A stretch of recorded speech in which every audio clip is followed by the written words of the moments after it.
నిజామాబాద్ ప్రభుత్వ వైద్య కళాశాల ప్రొఫెసర్, మానసిక వైద్య విభాగ అధిపతి డాక్టర్ బిశాల్కు అరుదైన గౌరవం దక్కింది.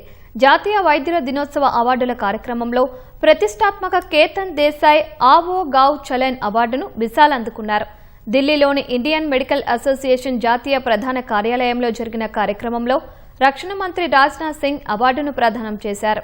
గ్రామీణ ప్రాంతాల్లో ఆరోగ్య సేవలు, మానసిక ఆరోగ్య అవగాహన, మత్తు పదార్థాల నిర్మూలన వంటి సేవలను గుర్తించి ఇండియన్ మెడికల్ అసోసియేషన్ ఈ జాతీయ పురస్కారానికి డాక్టర్ బిశాల్ను ఎంపిక చేసింది.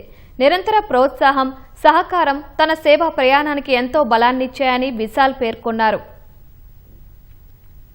Indian medical association head quarter national branch ద్వారా అవార్డ్స్, డాక్టర్స్ డే అవార్డ్స్ ఇవ్వడం జరిగింది. ఈ మత్తు పదార్థాలు, మాదక ద్రవ్యాలపైన గ్రామీణ ప్రాంతాల్లో అవేర్నెస్ చేసినందుకు మరియు మానసిక సమస్యలపైన అవగాహన క్రియేట్ చేసినందుకు ఈ అవార్డు ఇవ్వడం జరిగింది. సో నాకు చాలా సంతోషంగా ఉంది. సో ఈ అవార్డుని నేను మా డిపార్ట్మెంట్ ఆఫ్ సైకియాట్రీ మరియు మా టీచర్స్కు, మా పేరెంట్స్కు మరియు మా వెల్ విషర్స్ అందరికీ నేను అంకితం చేస్తున్నాను. సో ఈ అవకాశాన్ని ఇచ్చిన నేషనల్ IMAకు నేను ధన్యవాదాలు తెలుపుతున్నాను.